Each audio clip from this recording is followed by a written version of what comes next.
అబ్బా సొమ్మ ఇది గవర్నమెంట్ స్థలం.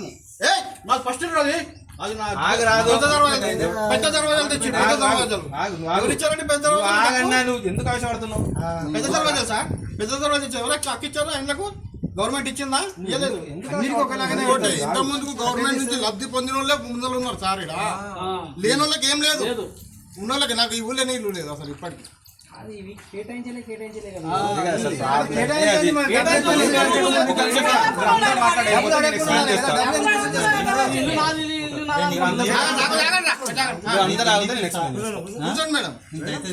మేడం కూర్చోండి.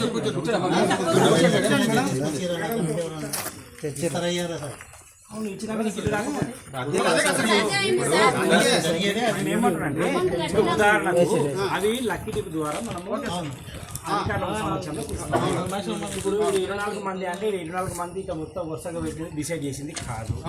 ఎందుకంటే దాన్ని గ్రామ పంచాయతీ తీర్మానం ప్రకారమే డిసైడ్ చేయాల్సింది, అధికారుల ముందు సమక్షంలో చేయాల్సిందే కదా. మరి మీరు ఆ విధంగా డిసైడ్ కాకముందు మీరు ఏ విధంగా ఇచ్చింది? నేను చెప్తాను సార్, దీనికి సమాధానం వీళ్ళు ఏం చేశారంటే వీళ్ళదే అప్పుడు బీఆర్ఎస్ గవర్నమెంట్లో వీళ్ళు బీఆర్ఎస్ దాంట్లో ఉండే పార్టీల పరం కాదు, కానీ అయితే నాయకుల దగ్గర వెంకట్రావు కానీ దానయ్య కానీ యాదయ్య కానీ ఇంకేదో సోకాల్ లీడర్స్ ఉన్నారో ఆ పార్టీలోనే ఉండే. ఫర్దర్గా ఏమైందో తెలియదు. అప్పుడు ఏం చేశారు మీరు ఆ తీర్మానాలు కూడా చూడండి, తీర్మానాలు దాంట్లో కూడా క్లియర్గా రాశారు. 40 ఇండ్లు శాంక్షన్ అయ్యాయి ఈ ప్లేస్లో అని చెప్పి తీర్మానాలు చేపించి ఆ తీర్మానం అందరూ చూపించి తీర్మానం చేసిందే మేము. ఎవరు చేసిరు? గ్రామ సభలో మేము చేసినాం. ఆ గ్రామ సభలో లీడర్ నిలబెట్టిండు, ఆ లీడర్ సర్పంచ్ అంట. ఆ వీళ్ళు కూర్చొని వీళ్ళు ఒకటి రాసుకుంటారు, దారిన పెట్టడంతో నలుగురితో సంతకాలు పెట్టుకుంటారు, తీర్మానం రాసి చూపించారు. ఆ తీర్మానం గ్రామ సభ రాసిందే వీళ్ళు, పంచేదే వీళ్ళు, పంచేది మేమే. మీరు పైసలు కడితే మాకే కట్టాలి. ఓకే, ఇప్పుడు తీర్మానం రాసి చూపించినప్పుడు అక్కడ ఎంఆర్ఓ గారు వచ్చో లేకుంటే ఎంఆర్ఓ ఆఫీస్ నుంచి ఒకరు వచ్చో ఇక్కడ మీకు శాంక్షన్ అయింది ఈ దానికి ఎవరు కట్టొద్దు అంటే అందరికీ ఒక ఐడియా ఉంటుంది. కానీ ఇక్కడ ఏమైంది, తీర్మానం చేసింది గ్రామ సభలో కాబట్టి గ్రామ సభ తీర్మానం అందరూ చూపించి రాసిందే మేము కట్టించేదే మేము అని చెప్పడానికి ఎవరైనా ఏం చేస్తారు? ఇక్కడ ఉంటే మేము అంటే చదువుకున్నాం, కొద్దిగా మేము బతుకుతున్న కోసం బయటికి వెళ్ళి బతుకుతున్నాం. కొద్దిగా చదువుకున్నా కూడా తెలివితేటలు లేక ఒకరి కింద బానిస బతికితే మా వల్ల కాదు కాబట్టి మేము బయటికి వెళ్ళి బతుకుతున్నాం. సో మేము బయటికి వెళ్ళి బతకాలి. ఇక్కడ ఉన్న కొంత చదువు రాని వాళ్ళు ముసలి వాళ్ళని పట్టుకొని మీకు కట్టిస్తాం, మీరు పైసలు ఇవ్వండి అంటే వాళ్ళు పాపం మోసపోయి వాళ్ళు కడుతున్నారు. మేము స్టార్టింగ్ నుంచి 2020 నుంచి నేను అందరితో మేము మొత్తుకుంటూనే ఉన్నాం, కట్టొద్దు అంటే మా అన్న నాకు తెలియకుండా ఈయన కూడా నా పెద్దమ్మ కొడుకు ఈయన కూడా కట్టాడు. నేనే చెప్తున్నాను కదా, నేను చెప్తున్నాను ఇట్లా పద్ధతి కాదు అని చెప్పి, 3 సంవత్సరాలు పద్ధతి కాదు అని చెప్పి సో మీ దగ్గర లెట్లీ కాదని చెప్పి ప్రాబ్లం అవుతుందని చెప్పి మేడం గారికి ఎన్నోసార్లు నేను స్వయంగా దరఖాస్తు చెప్పాము. నేను 10 మందితో తీసుకుపోయి మేడం గారికి స్వయంగా దరఖాస్తు ఇచ్చాము, క్లియర్గా చెప్పాము. స్వయంగా పర్సన్స్ పైసలు వసూలు చేస్తున్నారు అని కూడా మేము క్లియర్గా లెటర్లో నేమ్స్ కూడా మెన్షన్ చేసి మేడం గారికి ఇచ్చాం. ఇలా కూడా కాకుండా సరే మాకు ఓపెన్ ప్లాట్స్ ఇవ్వండి అని చెప్పి కూడా మేము ఓపెన్ ప్లాట్స్ కోసం రిక్వెస్ట్ ఇస్తే 2020లో నేను ఇప్పుడు 2020 నుంచే మేము స్టార్ట్ చేస్తే అప్పుడు ప్లేస్ ఉందని కూడా అసలు రికగ్నైజ్ చేయలే. ఈ ఊరికి అసలు డబుల్ బెడ్రూమ్ ఇండ్లే శాంక్షన్ కాదు, మొత్తం డిస్టిక్ మొత్తం శాంక్షన్ అయినాయి, ఈ ఊరికి మాత్రం పక్కన పెట్టారు. మేము ఎప్పుడైతే లెటర్లు రాసి మేము ఆర్టీఐలు వేసి లెటర్లు రిక్వెస్ట్లు పెడితే అప్పుడున్న వెంకటకృష్ణ గారు ఎంఆర్ఓ గారు కలెక్టర్ గారికి లెటర్ రాశారు. ఎప్పుడు రాశారు? అది కూడా 14/8/2020లో రాస్తే దాన్ని క్లియర్గా మెన్షన్ చేశారు. ఎంత కమ్మీరు, ఎవరి దగ్గర కొన్నారు, ఎంత కమ్మీరు, వాళ్ళకి ఎంత అమౌంట్ ఇచ్చి 2 ఎకరాలు అని చెప్పి క్లియర్గా ఇస్తే చూడండి, మీరు చూడండి, ఇస్తే వితిన్ December 26నే శంకుస్థాపన జరుగుతుంది.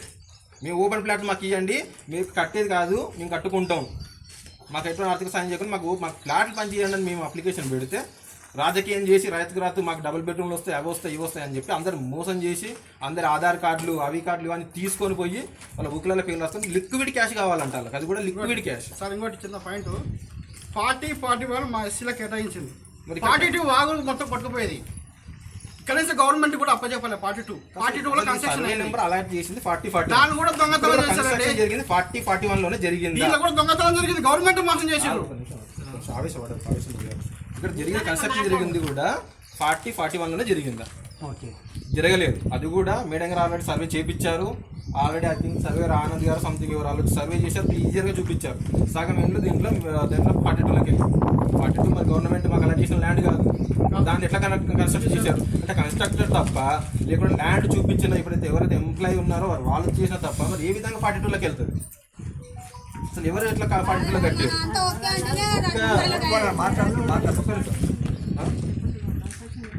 2020లో శంకుస్థాపన చేసిన వాళ్ళు 20 డిసెంబర్లో చేశారు. 21 ఐ థింక్ ఏప్రిల్ మే మధ్యలో ఏమో స్టార్ట్ అయింది అనుకుంటున్నాను. అది కూడా ఇప్పుడు మీరు చూసిన ఈ ల్యాండ్ మీరు చూశారు కదా, ఇది ఇలా ఉన్నది కాదు, మొత్తం అవతల హైట్ ఇక్కడ మొత్తం ఉంది. మీరు అవతల సైడ్ చూస్తే మొత్తం మట్టి పోసారు. ఓకే, మట్టి పోసి లెవెల్ చేసి దాంట్లో గుంతలు తవ్వి పిల్లర్స్ వేసారు. ఇప్పుడు ఇక్కడ ఉంది మీరు చూస్తే అక్కడ చూడండి క్లియర్గా చూడండి. మీరు ఏ బిల్డింగ్ ఏదైనా చూడండి, లక్షలు మీరు పైసలు కట్టించుకున్నారు. సరే గట్టిగా ఉండాలనే పైసలు కట్టింది. ఓకే, అది 24 మంది పైసలు కట్టిన వాళ్ళకి ఇద్దాం అనుకుందాం అండి. కొంచెంసేపు గవర్నమెంట్ వాళ్ళకి ఇద్దాం అనుకుంటాం, వాళ్ళు కట్టిద్దాం అనుకుందాం, కొంచెం ఓకే ఒప్పుకుందాం. మరి అక్కడ మొత్తం కన్స్ట్రక్షన్ చేస్తే మొత్తం పనులు వచ్చినాయి, అవన్నీ కూలిపోయే స్థితిలో వచ్చినాయి. వాటర్ వస్తే ఈ లెవెల్ దాకా ఇక్కడ దాకా వాటర్ వస్తుంది. వాటర్ వర్షంగా పడి వాటర్ వాగిన వదిలితే ఇక్కడ దాకా వాటర్ వస్తుంది. సో ఇప్పుడు ఇవన్నీ మునిగిపోతాయి, రేపు రోజున కూలిపోతే దాంట్లో ఉన్న మనుషులు ఉంటే చనిపోతే ఎవరు రెస్పాన్సిబుల్ తీసుకుంటారు? కాంట్రాక్టర్ రెస్పాన్సిబుల్ తీసుకుంటారా?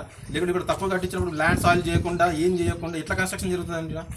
ఏ బేస్ మీద కన్స్ట్రక్షన్ జరిగింది? ఇంకా కన్స్ట్రక్షన్ జరిగేటప్పుడు సాయిల్ టెస్ట్ చేస్తారు కదా, అక్కడ నిలబడదా, ఎంత లోతు ఇవ్వాలి, పునాది ఎంత లోతు ఉండాలి, అది ఎంత లోతు పిల్లర్స్ వేయాలి, పిల్లర్స్ ఎంత లోతు ఉంటే ఎంత లోతు బీమ్ లేపాలి, ఇవన్నీ ఉంటాయి కదా. మన రిపోర్ట్స్ ఏవి? అది ఉందా? అది ఎవరు చేయించారు? అడిగామండి, మేము అందరిని అడిగాము. లిఖితపూర్వకంగా ఇచ్చిందా? లిఖితపూర్వకంగా ఒక నిమిషం. మీరు చెప్పేది మేమేమంటున్నాం అంటే, ఇప్పుడు ఇక్కడ డబుల్ బెడ్రూమ్ కోసం ఇది కేటాయించినప్పుడు డబుల్ బెడ్రూమ్ లెక్క కేటాయించలేదు. అది క్లారిటీ ఇస్తున్నాను. చెప్పండి. డబుల్ బెడ్రూమ్ లెక్క కేటాయించలేదు. ఇది 1976లో ఎస్సీల ఇళ్ల స్థలాలకు అని చెప్పి కేటాయించారు. అది ఎవరికి అప్పటి నుంచి ఎవరికి కేటాయించాలి. అసలు ఈ యొక్క భూమి ఇట్లా ఎస్సీలకు ఉంది అని కూడా ఊర్లో అసలు ఎవరికి తెలియకుండా నాలెడ్జ్కి లేకుండా చేశారు. ఓకే, ఒకసారి మా ఇండ్లు మొత్తం వర్షానికి కూలిపోతుంటే మేము లొల్లి చేసాం. మా ఇంట్లో కిందికి వెళ్ళి వాటర్ పోతున్నాయి, ఇక్కడ పక్కన ఇల్లు కూలిపోతున్నాయి. అప్పుడు గవర్నమెంట్ ఓల్డ్ గవర్నమెంట్ ఉన్నప్పుడు పాత ఇండ్లు ఏవైతున్నాయి అవి కూలగొట్టండి అని చెప్పి ఒకటి స్కీమ్ తీసుకొచ్చి గ్రామాల్లో కానీ అట్లా కూలగొడుతుంటే ఆ స్కీమ్లో వచ్చినప్పుడు మాకు అసలు ల్యాండ్ లేదు, ఏం లేదు, ఎట్లా ఉండాలి అని మా ఇంట్లో కిందకి వెళ్ళి వాటర్ పోతున్నాయి అని మేము అది చేస్తే ఒక ఊర్లో నోరు జారి కావాలని కాదు, నోరు జారి ఒక పని చెప్పిండు. అదే సర్పంచ్ ఉన్న పర్సన్, మీకు అక్కడ స్కూల్ వెనక 2 ఎకరాల ల్యాండ్ ఉంది అని చెప్పి ఒక్క మాట చెప్పడం ద్వారా కొంతమంది ఈ పర్సనే నాకు డాక్యుమెంట్ ఇచ్చాడు, ఈ డాక్యుమెంట్స్ ఇచ్చింది ఈ పర్సనే, ఈ డాక్యుమెంట్స్ ఇచ్చాడు, ఈ సర్వే నెంబర్ ఇవి ఉన్నాయి అని చెప్పి ఇచ్చి ఈయనతో డీలింగ్ ఎట్లా చేయించుకున్నారు అంటే అది కూడా ఎట్లా, అరే మనం 2 ఫ్లాట్లు తీసుకుందాం, మనం 3 ఫ్లాట్లు తీసుకుందాం, ముగ్గురు ఉన్నదమ్ములు ఒక్క మాట చేసిందే నేను అప్పటి నుంచి ఆయన ఫోన్ దొరికింది కాబట్టి నేను లెటర్ రాసి 2008 నుంచి నాన్ స్టాప్ కరోనా టైంలో కూడా కలెక్టర్ ఆఫీస్ తిరిగి డాక్యుమెంట్ తీసుకొచ్చిన 40 ఇళ్ళ ఎందుకు ఆ 40 ఇళ్ళు డిస్ట్రిక్ట్ మొత్తం రికార్డు ఉంటది కదా, రికార్డు చూడండి. వనపర్తి మొత్తం డిస్ట్రిక్ట్ లో ఉన్న ప్రతి గ్రామానికి ఎప్పుడు శాంక్షన్ అయ్యాయి, మామిడి వాడకి ఎప్పుడు శాంక్షన్ అయ్యాయి, మీరు రికార్డు చూడండి. మేము అప్లికేషన్ ఎప్పుడు పెట్టాము, మేము ఎందుకు పెట్టాము, మీ అప్లికేషన్ పెడితే మళ్ళీ నా చేతికి వెళ్ళి పోతుంది, నా రాజరికం పోతుంది, నేను పోతాను ఒక ఉద్దేశంతో రాత్రి మళ్ళీ అప్పుడు ఉన్న నిరంజన్ రెడ్డి గారు మినిస్టర్గా ఉంటే ఆయనతో మాట్లాడి తీసుకొచ్చి, ఎందుకంటే అప్పుడు ఆ పార్టీలో ఉండే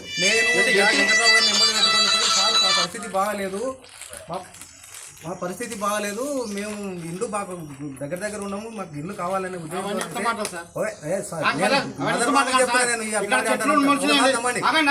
ఆల్రెడీ కూలగొట్టి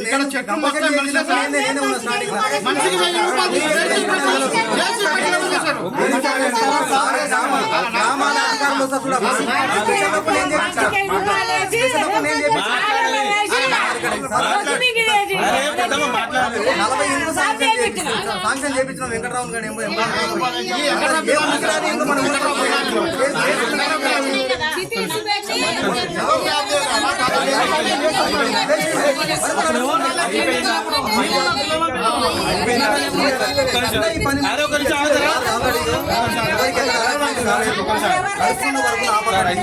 దయచేసి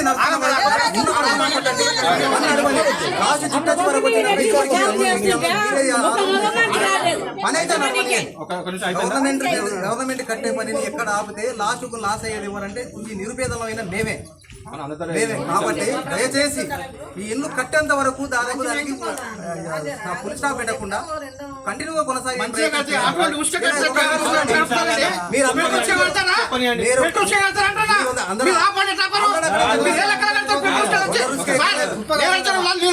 మంది పోయి నీళ్ళు బ్యాన్ చేసింది సార్ మంచి ఇసుక తెచ్చింది మంచి ఇసుక తెచ్చి ఒకసారి చూడండి అంతే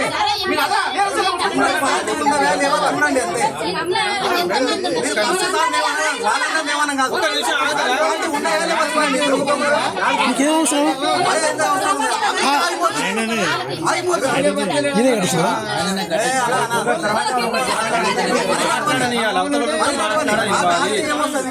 అవతల మాట వినాలి కదా.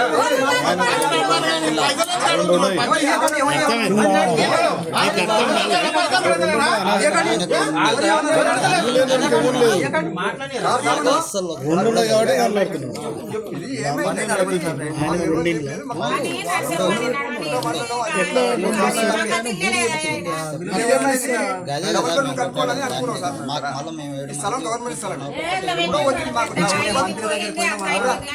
ఎంతో వచ్చిన భూమి ఇది అలాట్లా కానీ ఎమ్మెల్యే ఉన్నప్పుడు వచ్చిన భూమి మా వాళ్ళు 4-5 సార్లు చెట్టు కొట్టింది చెప్తున్నా 4-5 సార్లు చెట్టు కొట్టిరు ఆ పిల్లవాసులు అక్కడికి అయిపోయినాక వీళ్ళిద్దరు భూమి పంచాయతీ చెప్తారు వాళ్ళిద్దరికి అన్నదమ్ములు వెంకట్రావు అనంతరావు వాళ్ళకి పంచాయతీ బట్టి 2 నెలలు కోర్టుకి వేసారు 2 నెలలు కోర్టుకి వేసినాక సంగతి చెప్తే లెక్క తెలియదు 2 నెలలు కోర్టుకి వేసినాక మళ్ళీ ఏమైంది ధర సాలేదని చెప్పి మళ్ళీ చక్కబడి కోర్టుకి వేసి 2 నెలలు గెలుచుకొని వచ్చినాక వీళ్ళు ఏం చేసిరంటే ఇంటికాడ వర్షాలు ఎక్కువ వచ్చినాక ఇంట్లోకి ఇబ్బంది అయినాక మా వాళ్ళు ఏం చేసి స్థలం ఏడింది మన కానీ వచ్చారు. అంతకుముందు నేను గ్రామ సుపరిపాలన కోసం స్పెషల్ ఆఫీసర్ నుండి కంపల్సరీ ఏదైనా కాల్ జాగాలు ఉంటే కట్ చేయాలన్నాడు.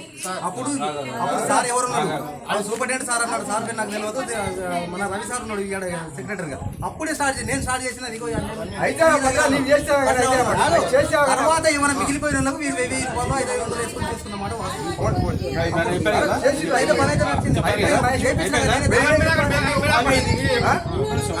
ఏమైందంటే ప్రతి ఊళ్ళో 2 కావాలి 2 ఉంటాయి. ప్రతి ఊళ్ళో 2 మన ఇదేంటి మన కాంగ్రెస్ టీఆర్ఎస్ ఉంటుంది. ఏ ఊళ్ళో ఉంటుంది. కొంతమంది ఏం చేసారు ఉన్నారు. పున్నాక ఏమైంది కొంతమంది ఏం చేసారు దొరైనకి ఇచ్చారు. వెంకరెడ్డి దొర సర్పంచ్గా ఉండి కొంతమంది వెంకటరావు శైలు కొంతమందికి ఇచ్చారు. ఒకరికే ఇవ్వాలి అని ఆయన ఏం చేసాడు భూమి ఆయనది ఈ భూమి ఆయనది ఆయన గవర్నమెంట్కి అమ్మాడు ఆనాడు. ఆ భూమి గవర్నమెంట్ కమిటీ కాబట్టి ఆయనే కడతారు.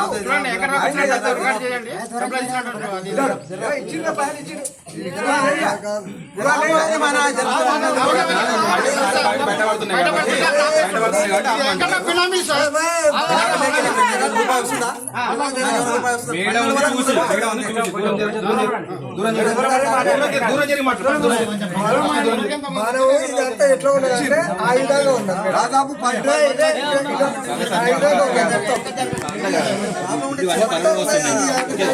24 మంది పైసలు వసూలు చేసి కట్టారు. 24 మందికి ఎట్లా ఇప్పుడు వీళ్ళు ఒప్పుకున్నారు కదా పైసలు వసూలు చేసినాను. పైసలు వసూలు అయితే చేసినాం అని చెప్పి ఒప్పుకున్నారు. అతను 500 మంది పరిస్థితి ఏంటి ఇప్పుడు ఇండ్లు ఏ విధంగా శాంక్షన్ అయితే ఇప్పుడు కట్టిన దాంట్లో కూడా అన్ని ఇప్పుడే పరవాసినాయి. కింద పునాది రేపు చనిపోతుంది. ఎవరు రెస్పాన్సిబుల్ తీసుకుంటారు? అసలు ఎవరికి ఇన్ఫర్మేషన్ కూడా లేదు. రాత్రి కన్స్ట్రక్షన్ జరిగి స్టార్ట్ అయ్యేది తెలుసా. రాత్రి ఒక ఏఈ రాలేదు, ఎంఆర్ఓ ఎంప్లాయ్ వచ్చి చేసింది లేదు.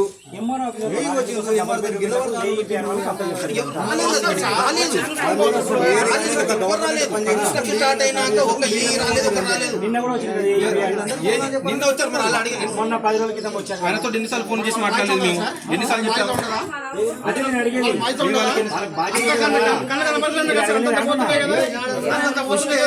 వాళ్ళకు మేము ఆల్రెడీ మాట్లాడే అంటున్నారు కదా. వాళ్ళు చెప్పలే అంటున్నారు కదా. వాళ్ళతో మాట్లాడిన ఫోన్ రికార్డ్ చేయమంటారా? వాళ్ళతో మాట్లాడిన వాళ్ళప్పుడు మేము చెప్పినప్పుడు వాళ్ళు రెస్పాన్స్ చూపించమంటారా? ఏం చూపించమంటారు? మేడం గారితో కూడా మేడం దగ్గర నేను 3 సార్లు అప్లికేషన్ ఇచ్చాము. ఇవి కాకుండా ఈ అప్లికేషన్ కాకుండా ఇందిరమ్మ ఇండ్ల కోసం ప్రతి ఒక్క ఇంటింటికి తిరిగి మెజార్టీ వాళ్ళతో నీ స్వయంగా వాళ్ళతో సంతకాలు చెప్పి అప్లికేషన్ నేను టైప్ చేసి స్వయంగా వాళ్ళతో సంతకాలు తీసుకొని మేడంకి నీ స్వయంగా హ్యాండ్ ఓవర్ చేశాను. చెప్పండి మీరు చేశానా లేదా? ఒక బంచ్ ఆఫ్ పెండల్ ప్రతి ఒక్క ఇంటి నుంచి ఒకటి అన్నట్టు ప్రతి ఒక్కరిది వాళ్ళ రేషన్ కార్డు అటాచ్ చేసి అన్ని అటాచ్ చేసి నేను స్వయంగా తీసుకొచ్చి మేడంకి హ్యాండ్ ఓవర్ చేశాను. దగ్గర మేడం వచ్చినాకనే నేను కనీసం ఒక 20-30 సార్లు తిరిగాను. కలెక్టర్ గారి దగ్గరికి డైరెక్ట్ నేను స్వయంగా వెళ్ళి 3 సార్లు వెళ్తే 2 సార్లు కలెక్టర్ గారు కలిశారు. కలెక్టర్ గారి చేతికి స్వయంగా నేను లెటర్ ఇచ్చాను. కలెక్టర్ గారి చేతికి స్వయంగా నేనే లెటర్ ఇచ్చాను విత్ ప్రూఫ్ అన్ని పెట్టి ఎంక్వైరీ చేయండి అని చెప్పి. మరి అక్కడి నుంచి ఇక్కడికి వచ్చిందా, ఇక్కడికి వచ్చిన అక్కడి నుంచి వచ్చినప్పుడు ఇక్కడికి ఒకసారి వస్తారు, చూస్తారు, పోతారు. నేను వచ్చినప్పుడు ప్రతిసారి చెప్పాను, మేడం కూడా రిక్వెస్ట్ చేశాను, ఒకసారి మీరు వచ్చి చెప్పండి మేడం, ఇట్లా మళ్ళీ మోసం చేస్తున్నారు, పైసలు అడుగుతున్నారు. ఒకవేళ అందరు మేము చెప్తే ఎవరు వినరు, అది ఎంఆర్ఓగా మీరు వచ్చి దీని ఎవరు పైసలు కట్టకూడదని మీరు వచ్చి చెప్తే మేము వింటారు అంటే ఆమెకు టైం దొరకలేదు. టైం దొరకలేక ఆమె రాలేదు. సర్వే ఉండే, అప్పుడు సర్వే స్టార్ట్ అయింది. ఇప్పుడు సర్వే ఉంది కాబట్టి మేము ఇప్పుడు ఏం కలగ చేసుకోలేము. మహేష్ మాకు కొద్దిగా టైం ఏంటంటే ఒక 2 మంత్స్ మేడం, 2 మంత్స్ వరకు మళ్ళీ మేము డిస్టర్బ్ కూడా చేయలేము. మీ సర్వే కంప్లీట్ చేయండి, మీ సర్వే కంప్లీట్ అయినాక మేము వస్తాం, అప్పుడు వచ్చి అడుగుతామని చెప్పి. తర్వాత మళ్ళీ ఇందిరా మిల్లు, ఆ సర్వే అయినాక ఇందిరా మిల్లు అంటే ప్రతి ఒక్క ఇంటి నుంచి ఒక్కొక్క అప్లికేషన్, ఎవరైతే ఇంట్రెస్టెడ్ ఉన్నారో వాళ్ళ ఇంటి నుంచి ఒక్కొక్క అప్లికేషన్ తీసుకెళ్ళి ఒక 30-40 అప్లికేషన్స్ నేను స్వయంగా మేడం గారికి హ్యాండిల్ చేశాను.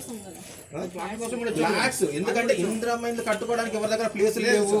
మీరు ఒకసారి ఇప్పటికైనా నేను రిక్వెస్ట్ చేస్తున్నాను, నేను దండం పెట్టి అడుగుతున్నాను, ఒక్కసారి మాకు గేర్స్ రండి. మీరు ఒక్కొక్క ఇంట్లో ఎంతమంది ఉంటున్నారు, ఇక్కడ ఉంటలేరా ఈ పెద్దమని చెప్తున్నాడు. 20 ఖమ్మంలో ఈయన ఇల్లు ఎట్లుందో తెలుసా? ఒక ఇంట్లో ఇలా 3 అన్నదమ్ములు ఉండాలి, ఒక రూమ్లో ఈయన వేరే అన్నదమ్ము, ఒక తమ్ముడు ఉండాలి, ఒక ఇంట్లో ఈయన ఉండాలి, ఒక ఇంట్లో ఇంకొక ఆయన ఉండాలి. ఇలా పిల్లలు ఎంతమంది ఉన్నారు? ఈయనకు ఇద్దరు బిడ్డలు, ఒక కొడుకు, మళ్ళీ అమ్మ, వాళ్ళు ఇంకొక తమ్మునికి ఆయనకు 2 బిడ్డలు, ఆయనకు ఒక కొడుకు. వీళ్ళందరూ వేసుకొని ఏడ కూర్చుంటారు. మీకైతే ప్లేస్ ఉంది కాబట్టి వాస్తవం అంటే మిగిలిన ఫ్లాట్ మా వాళ్ళకి చేయడం ఉత్తమము. ఇదైతే సమంజసం. ఎందుకంటే ప్రస్తుతానికైతే లేవు. పైసలు ఎందుకు వసూలు చేస్తున్నారు? మేడం